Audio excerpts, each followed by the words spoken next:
Chapter Though My Body. Learning Objectives.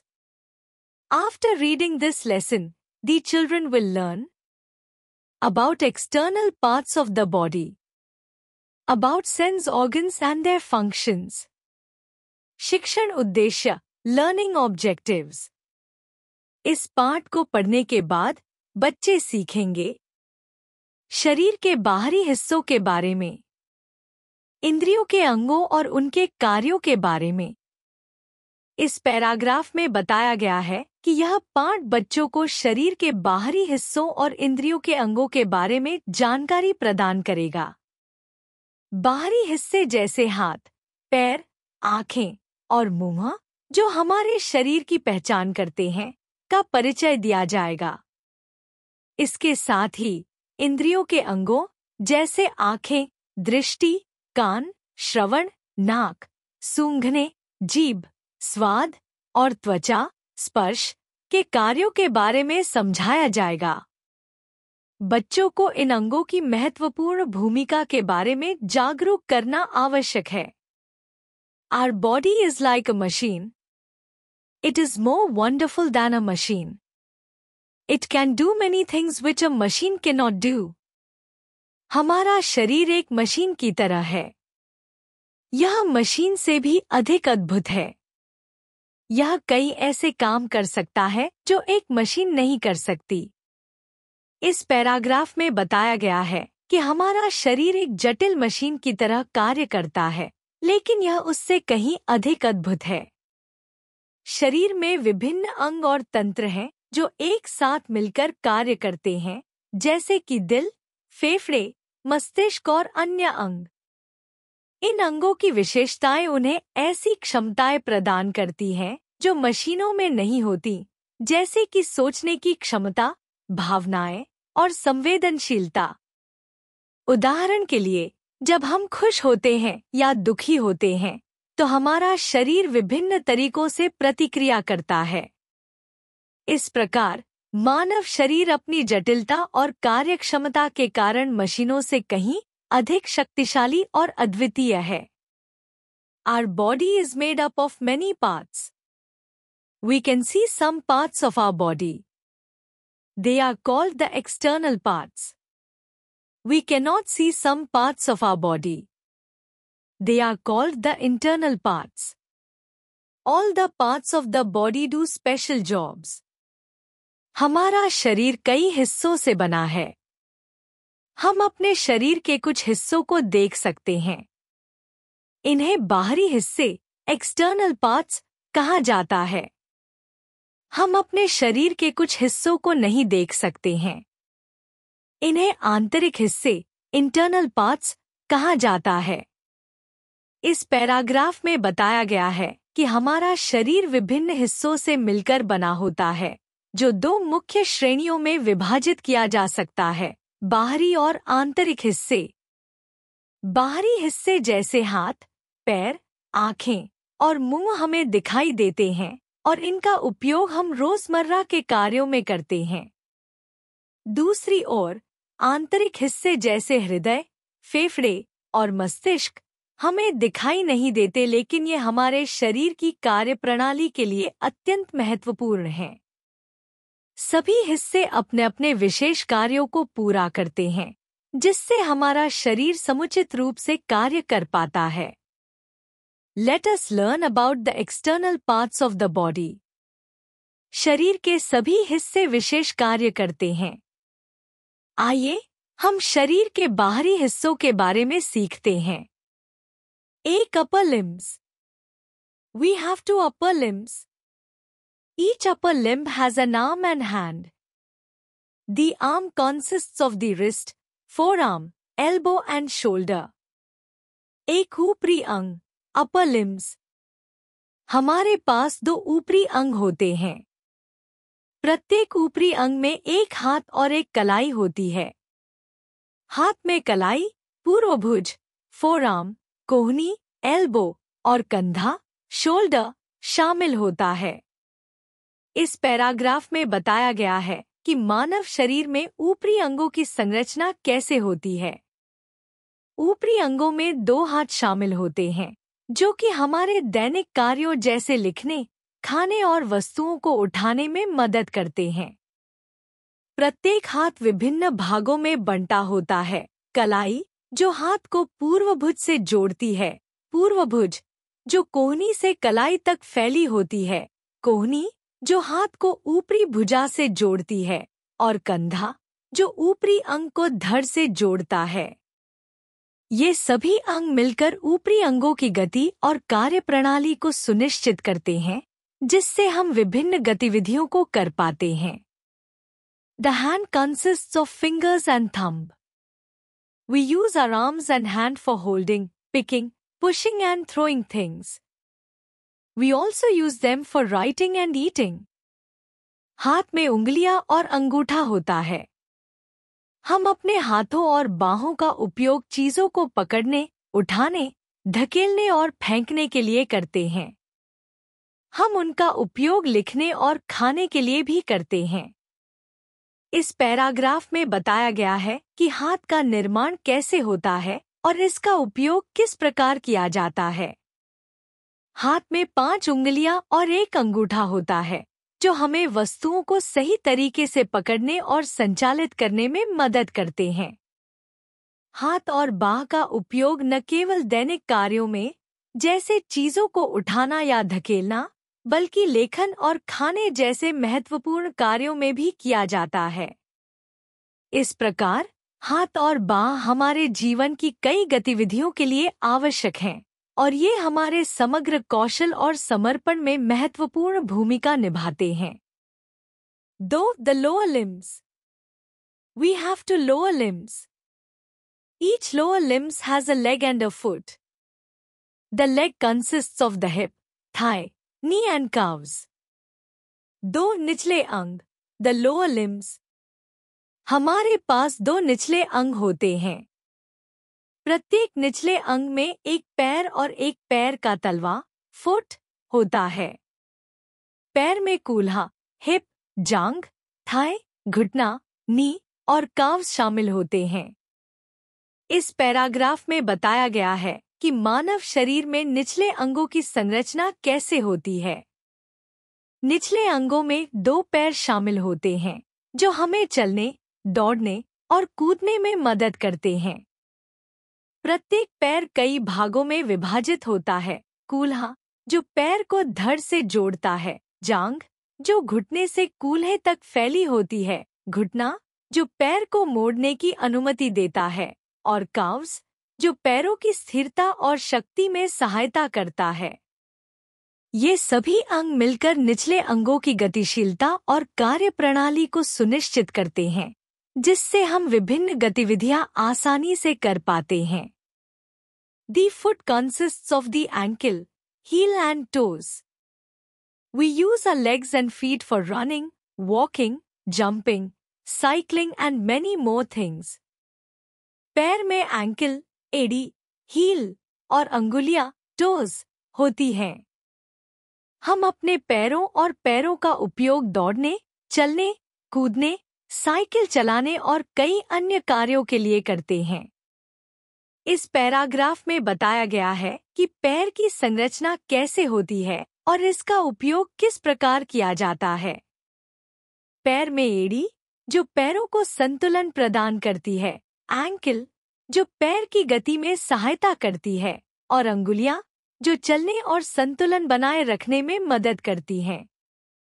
हम अपने पैरों और पैरों का उपयोग विभिन्न गतिविधियों के लिए करते हैं, जैसे दौड़ना, चलना, कूदना और साइकिल चलाना। ये गतिविधियां हमारे जीवन के दैनिक कार्यों के लिए अत्यंत महत्वपूर्ण हैं, और ये हमें स्वतंत्रता और गतिशीलता प्रदान करती हैं। इस प्रकार पैर और पैर का संतुलन, गति और शक्ति में महत्वपूर्ण योगदान होता है, जिससे हम अपनी जीवन शैली को सक्रिय रख पाते हैं। 3 sense organs.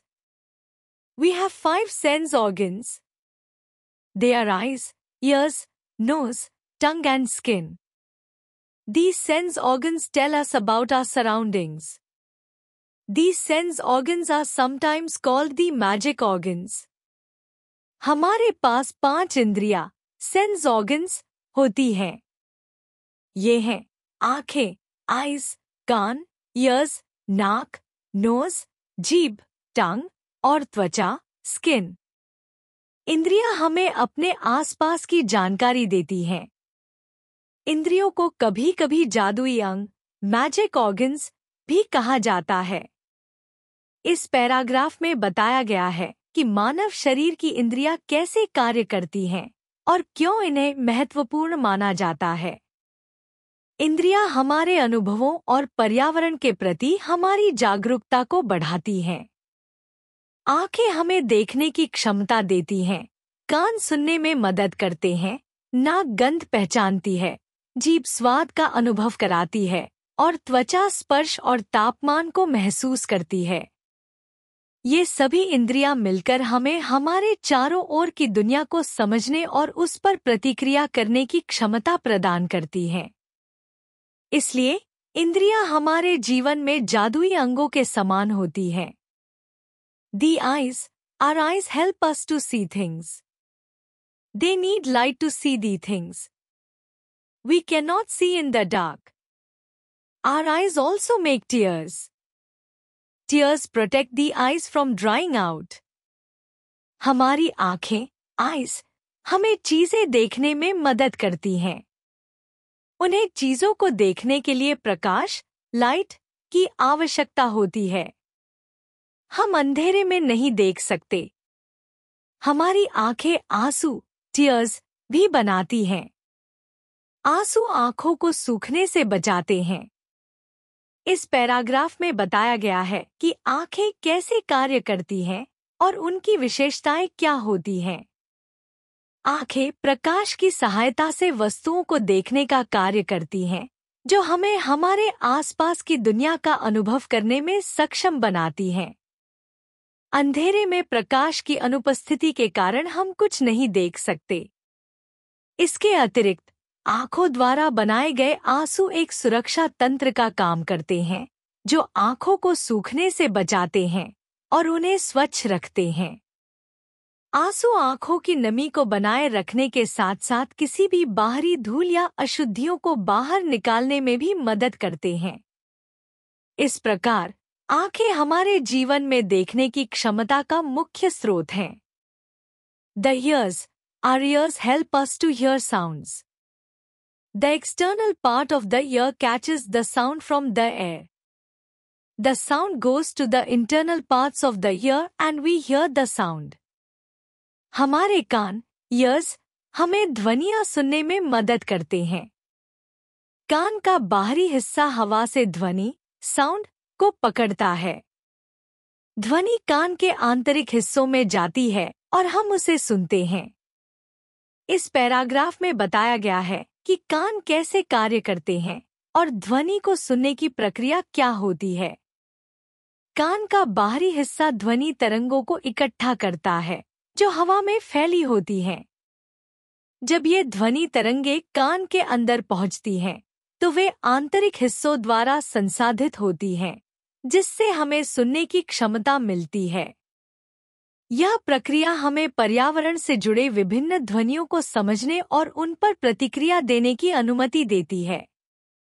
The nose, our nose helps us to smell things. It also helps us to breathe air. Our nose has ability to recognize good and bad smells. हमारी नाक, nose, हमें चीजों की सुगंध, smell, पहचानने में मदद करती है।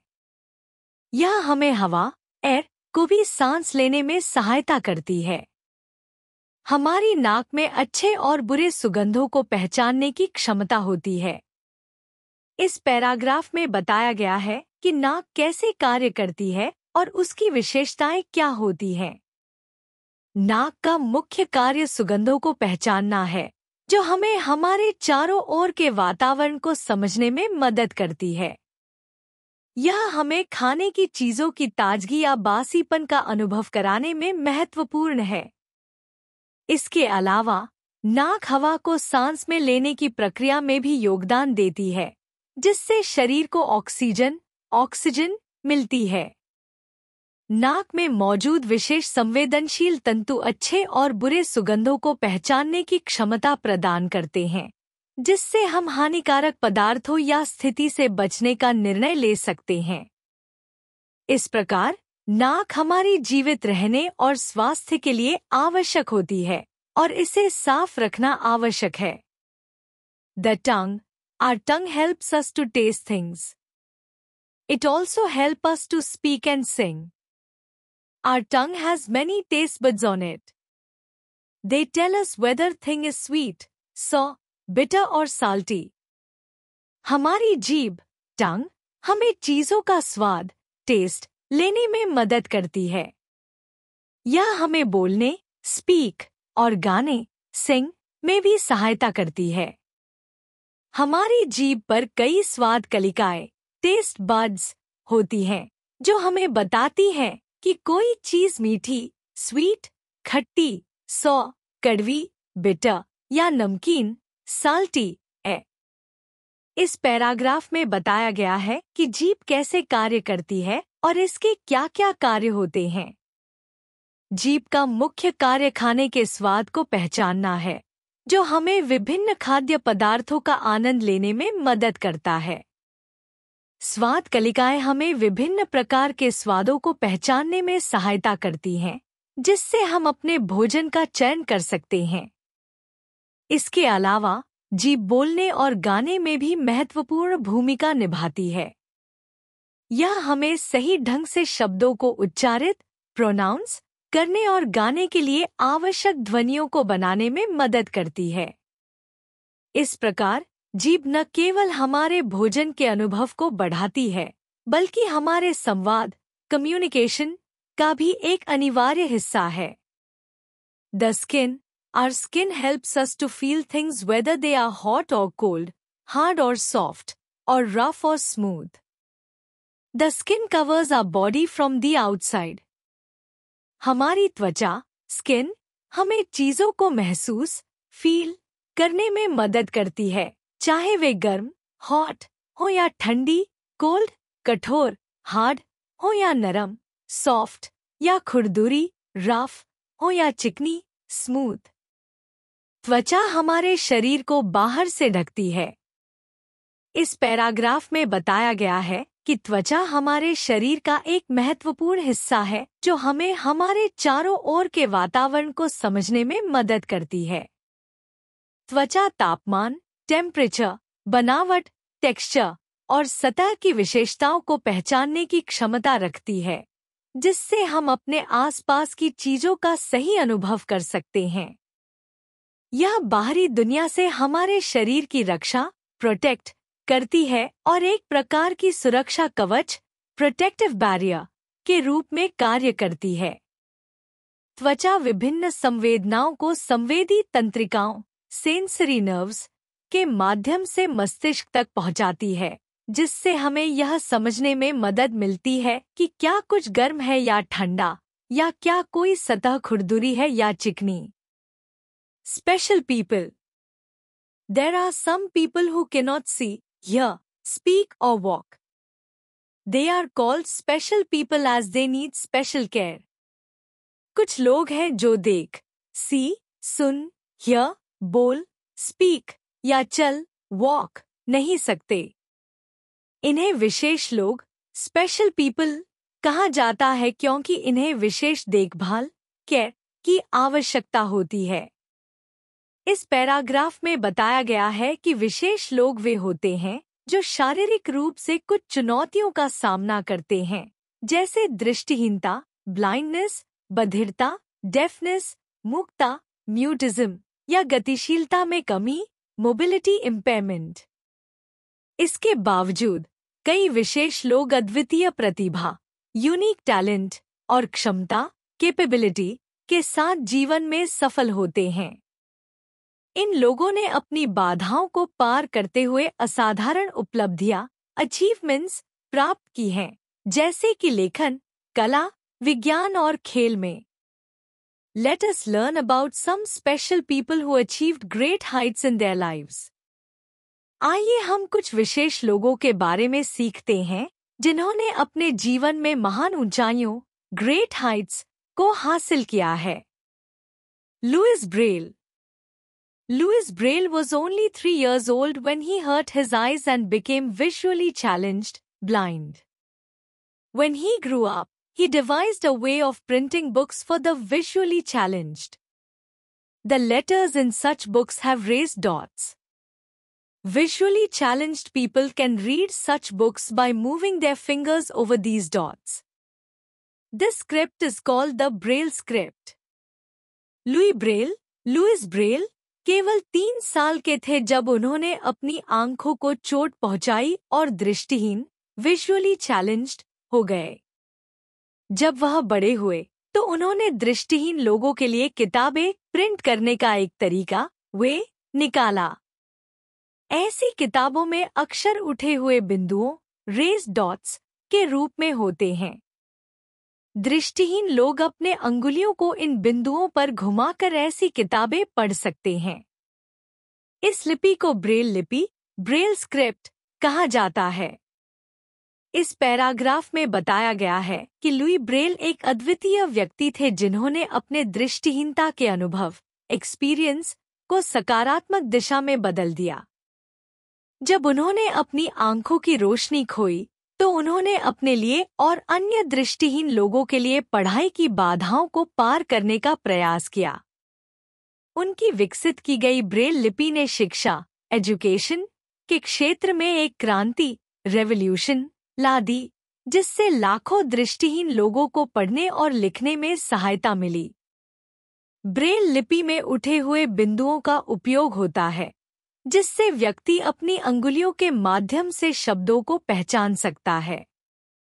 लुई ब्रेल की यह उपलब्धि हमें यह सिखाती है कि कठिनाइयाँ, चैलेंजेस हमारे लिए नई संभावनाएं, पॉसिबिलिटीज और नवाचार, इनोवेशन का मार्ग खोल सकती हैं। उनके योगदान के लिए आज भी उन्हें सम्मानित किया जाता है और उनकी लिपि आज भी दृष्टिहीन लोगों के लिए एक महत्वपूर्ण उपकरण है। Helen Keller. More than 100 years ago, a little girl became deaf and blind after an illness. Her name was Helen Keller. We learn to speak by listening to others. Helen could not hear others, so she could not speak. Helen was sad, lonely and angry. Then she got a lovely teacher called Anne Sullivan. Slowly, Helen learned to read and type Braille. She learned to use her hands to speak to other deaf-blind people by making signs on the back of their hands. Helen spent her whole life working for the blind. Helen Keller 100 साल पहले एक छोटी लड़की थी जो एक बीमारी के कारण बहरापन और दृष्टिहीनता का शिकार, became deaf and blind हो गई। उनका नाम हेलेन केलर था। हम दूसरों को सुनकर बोलना सीखते हैं, लेकिन हेलेन दूसरों को सुन नहीं सकती थी, इसलिए वह बोल नहीं पाई। हेलेन बहुत उदास, अकेली और गुस्से में थी। फिर उनकी एक प्यारी शिक्षिका मिली, जिनका नाम एन सुलीवान था। धीरे धीरे हेलेन ने ब्रेल पढ़ना और टाइप करना सीख लिया। उन्होंने अपनी हथेलियों का उपयोग करके अन्य बहरों और दृष्टिहीन लोगों के साथ बोलने के लिए उनके हाथों की पीठ पर संकेत बनाना सीखा। हेलेन ने अपनी पूरी जिंदगी दृष्टिहीनों के लिए काम करते हुए बिताई। इस पैराग्राफ में बताया गया है कि हेलेन केलर एक अद्वितीय व्यक्ति थी, जिन्होंने अपने जीवन की कठिनाइयों, चैलेंजेस का सामना करते हुए अद्भुत उपलब्धियां, अचीवमेंट्स की।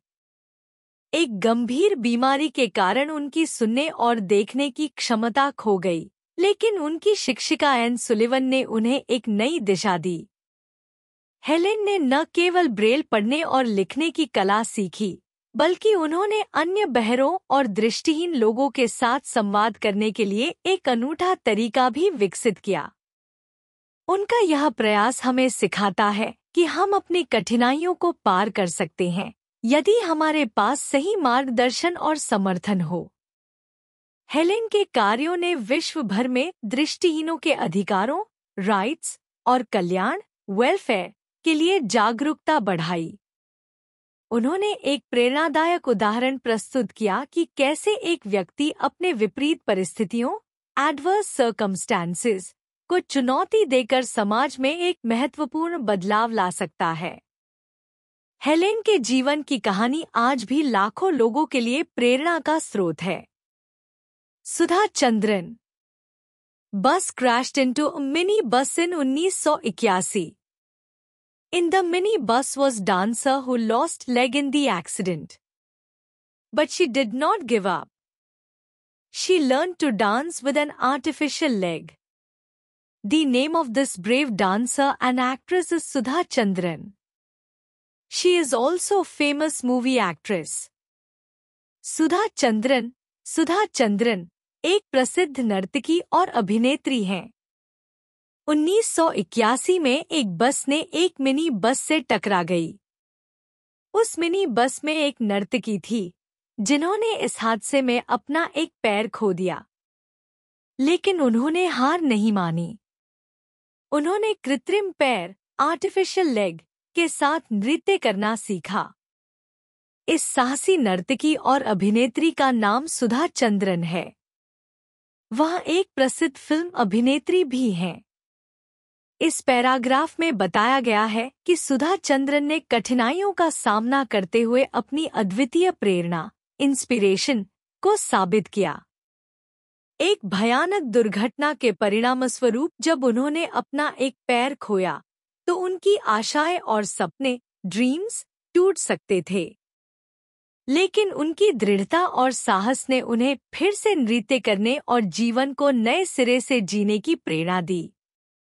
सुधा ने यह साबित किया कि शारीरिक चुनौतियां, फिजिकल चैलेंजेस, आपके हौसले को कमजोर नहीं कर सकती हैं। उन्होंने कृत्रिम पैर के साथ नृत्य करना सीखकर न केवल अपने लिए एक नया मार्ग खोला, बल्कि उन्होंने दूसरों को भी प्रेरित किया कि कठिनाइयों को पार किया जा सकता है। To remember, the body parts that we can see are called the external parts. We have 5 sense organs. The sense organs tell us about our surroundings. The sense organs are also called the magic organs. There are some people who need special care. याद रखने के लिए, वे शरीर के अंग, body parts, जो हम देख सकते हैं, उन्हें बाहरी अंग, एक्सटर्नल पार्ट्स, कहा जाता है। हमारे पास 5 इंद्रियां, 5 सेंस ऑर्गन्स, होती हैं। इंद्रियां हमें हमारे आसपास के वातावरण, सराउंडिंग्स, के बारे में जानकारी देती हैं। इंद्रियों को जादुई अंग, मैजिक ऑर्गन्स, भी कहा जाता है। कुछ लोग हैं जिन्हें विशेष देखभाल, स्पेशल केयर, की आवश्यकता होती है। इस पैराग्राफ में बाहरी अंगों और इंद्रियों के महत्व पर जोर दिया गया है। यह बताया गया है कि हमारे आसपास की दुनिया को समझने में इंद्रियों की भूमिका कितनी महत्वपूर्ण होती है। इंद्रियों के माध्यम से हम देख, सुन, महसूस, स्वाद और सूंघ सकते हैं, जिससे हमें अपने वातावरण के बारे में जानकारी मिलती है। इसके साथ ही उन लोगों का भी ध्यान रखा गया है जिन्हें विशेष देखभाल की आवश्यकता होती है, जिससे हमें सभी लोगों की भलाई का ध्यान रखना चाहिए।